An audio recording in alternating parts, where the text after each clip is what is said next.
हस्बे वादा मैं आज फिर आपके से मुखातिब हूँ। मैंने आपसे अर्ज़ किया था कि उर्दू ज़बान के 5 ऐसे अल्फ़ाबेट्स लेटर जो हिंदी में भी इस्तेमाल किए जाते हैं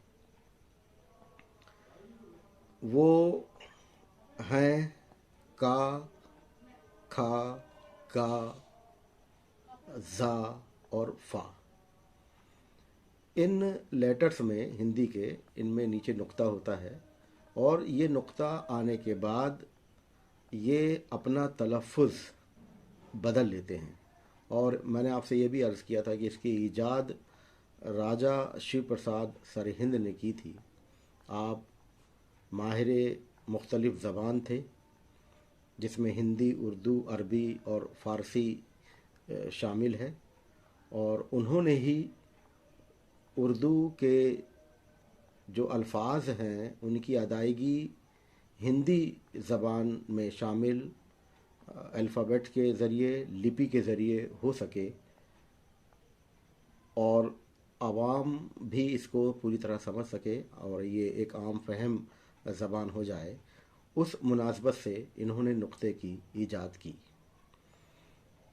जैसे मैंने आपसे पिछली मरतबा अर्ज़ किया था, का एक मुनासिब उच्चारण वाला लेटर है, लेकिन जब ये उर्दू के वर्ड इसमें शामिल हो जाते हैं तो ये अपना तलफ़ुज़ थोड़ा बदल लेते हैं। जैसे उर्दू के बहुत सारे लफ्ज़ हिंदी में भी शामिल हो चुके हैं। लोग अपने आदाब व अलक़ाब में, अपनी बातचीत में और अपने रोज़मर्रा के मामलात में इन अल्फाज का बेजा इस्तेमाल करते हैं। जिसमें अगर हम बात करें, मैं जो पिछली बार मैंने आपसे अर्ज़ किया था कि वो वर्ड्स जो हैं वो का से अगर हम शुरुआत करें तो जैसे क़यामत, अगर सिंपल हम का यूज़ करेंगे तो क़यामत, लेकिन जब उर्दू वर्ड का नुक्ता वाला का इसमें शामिल हो जाएगा तो ये क़यामत हो जाएगा। उसी तरह से कलम, हम कलम नहीं कहेंगे, कलम कहेंगे। किल्लत को किल्लत ना कहकर किल्लत कहा जाएगा। किस्म को किस्म कहा जाएगा। और इसी तरह से जो वर्ड यूज़ किया जाता है कसम, वो का यूज़ करके वो कसम हो जाएगा। आइए खा की तरफ, इसमें बहुत बेशुमार वर्ड्स हैं।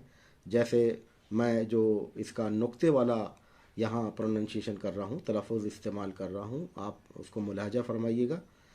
ख्वाब, ख़याल, खंजर, खामी, खूबी, ख़रीदना, खाली, खला, खबर, खबर नहीं होता, खबर, खैरियत, खैर, ख़जाना, खराश, ख़त, ख़राब, खैरात, मुख्तसर, मुखबिर, ख़ानदान। ये कुछ वर्ड्स थे जो बेजा इसमें इस्तेमाल किए जाते हैं। इनके अलावा अगर मैं फ़ा की बात करूं तो इसमें तो बहुत ज़्यादा गलतियां होती हैं हिंदी दां हजरात से। जैसे फ़ना, यानी जो मिट जाने को कहा जाता है, नश्वर चीज़ों को फ़ना, तो उसको फ़ना नहीं बोलेंगे, फ़ना। फ़लक जो आसमान की ऊंचाई है। फ़िज़ा, फ़िज़ाओं में। फ़ायदा, फ़ायदा नहीं बोलेंगे इसको। फसल, फसल नहीं है ये। फासला, फासला नहीं है।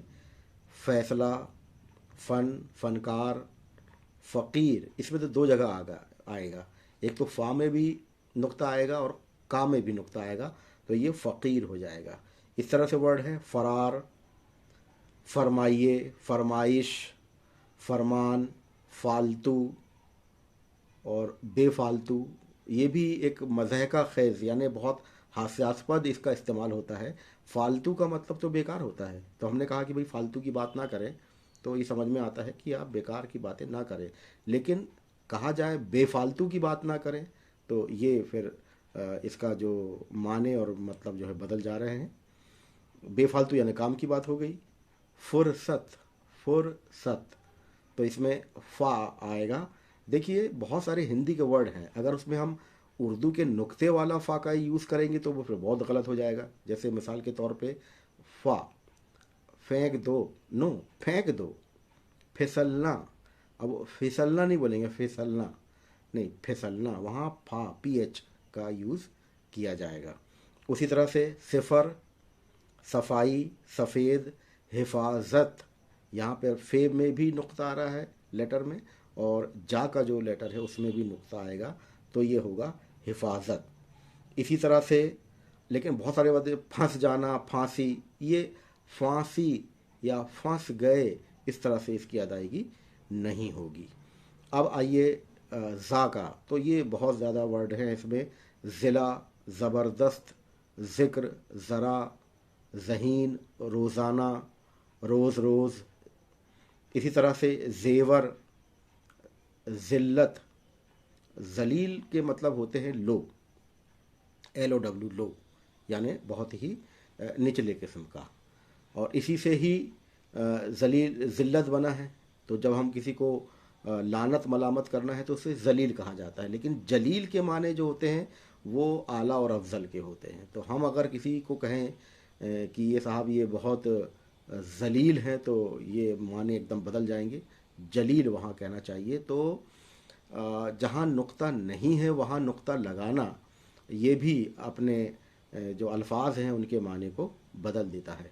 उसी तरह से वर्ड है, आप देखिएगा, आगाज़। आइए कार्यक्रम का आगाज़ करते हैं, तो यहाँ पर गा में भी नुक्ता लगेगा, आगाज़ करते हैं। परवाज़, जिसको हम उड़ान के लिए इस्तेमाल करते हैं। इसी तरह से वर्ड होता है अंदाज़, दराज यानी सिलसिला बढ़ाना, राज यानी ये है सीक्रेट। तो यहाँ राज नहीं बोलेंगे, राज तो वो शासन वाला राज हो जाएगा। यदि हम अगर हमने राज का यूज़ किया तो फिर ये रहस्य वाला हो जाएगा, जिसको हम सीक्रेट के माने में लेते हैं। इसी तरह से सरफराज, यहाँ फे में भी नुक्ता आएगा और जा में भी नुक्ता आएगा। मुलजिम, मुलजिम वो कहलाता है जिस पर सिर्फ अभी इल्ज़ाम लगा है, यानी अभी उसका जुर्म साबित नहीं हुआ है। मुजरिम यानी जुर्म करने वाला, तो वहाँ जा का यूज़ किया जाएगा। मुजरिम यानी जिस पर जुर्म साबित हो चुका। अब यहाँ हम बोलेंगे मुलजिम, मुलजिम मतलब ये है कि इल्ज़ाम ही है उस पर, आरोपित है वो, एक्यूज्ड है, अभी उस पर फैसला नहीं हुआ है। इसी तरह से इल्ज़ाम, ज़रूरत, ये वर्ड बहुत ज़्यादा, कोई ज़रूरत कहता है, कोई ज़रूरत कहता है, कोई ज़रूरत कहता है, ये ज़रूरत है सही वर्ड जो है। ज़रूरत अलग है, दुस्साहस करना, dare of, how dare you like that. तो जुर्रत वहाँ कहेंगे हम, हाउ डेयर यू।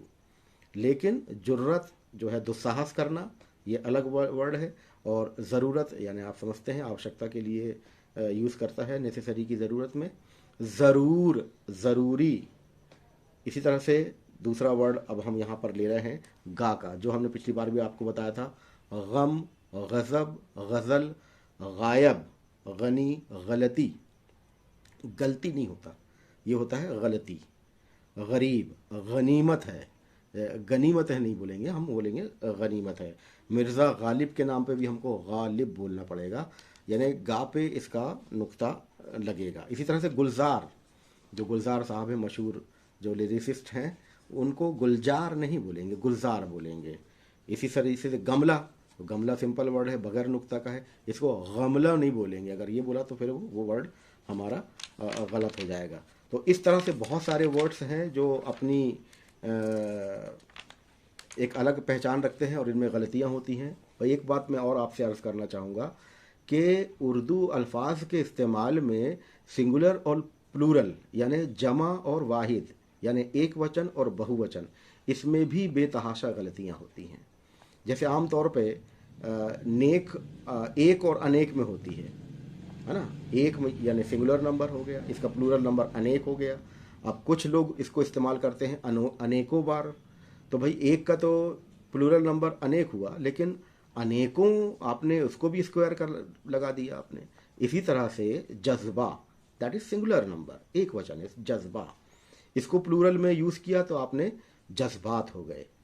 तो जज्बा सिंगुलर नंबर यानी एक वचन, और इसको उर्दू में कहेंगे वाहिद, और इसका जमा यानी प्लूरल नंबर यानी बहुवचन होगा जज्बात।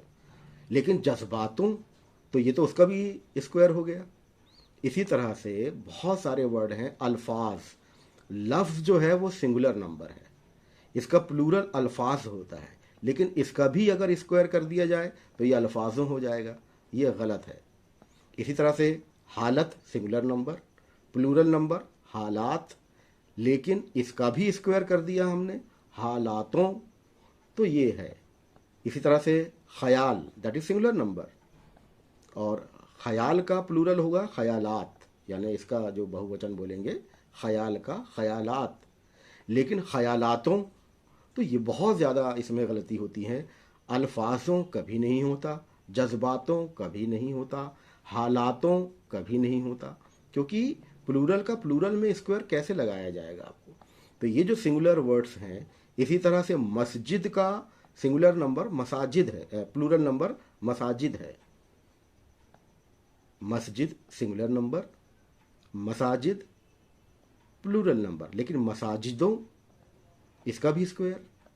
मदरसा सिंगुलर नंबर यानी एक वचन, मदारिस प्लूरल नंबर यानी बहुवचन, लेकिन मदारिसों, तो ये वैसी ही बात हुई जैसे मैंने आपसे कहा, अल्फाजों, जज्बातों, ख्यालातों, हालातों, हालातों का मारा हुआ है, नो हालात का मारा हुआ है, हाल तो सिंगुलर नंबर हुआ, उसका प्लूरल हालात है। तो इस तरह से उर्दू ज़बान में जो सिंगुलर और प्लूरल का जो चलन है ये बहुत ज़्यादा गलत इस्तेमाल किया जा रहा है। जैसे कागज़, अब यहाँ गा पे भी नुक्ता है और जा पे भी है, तो मैं कहूँगा कागज़, और इसका जो प्लूरल होगा वो होगा कागजात, लेकिन इसको भी अगर हम प्लूरल करें तो ये स्क्वायर हो जाएगा कागजातों, तो दैट इज़ रॉन्ग, ये गलत है इस तरह के इस्तेमाल करना। तो मानी और मतलब क्या होंगे, उसकी अदायगी क्या होगी, उसका तलफ़ुज़ क्या होगा, और उसके सिंगुलर प्लूरल यानी जमा वाहिद और एक वचन बहुवचन, ये हमको पता रखना बहुत ज़रूरी है, वरना हमारे जो वर्ड्स हैं, हमारे जो बातें हैं, हमारी जो स्पीच है, हमारी जो तकरीर है, जैसे तकरीर मैंने आपसे वर्ड किया तो इसका प्लूरल होगा तकारीर, तकरीर सिंगुलर, तकारीर प्लूरल, लेकिन तकारीरों में तो दैट इज़ उसका भी स्क्वायर कर दिया हमने। तो इस तरह से बहुत सारी गलतियाँ होती हैं। तो मैं इंशाल्लाह किसी वक्त और आपसे इस ताल्लुक़ से हाजिर खिदमत होऊंगा। तब तक के लिए वस्सलाम।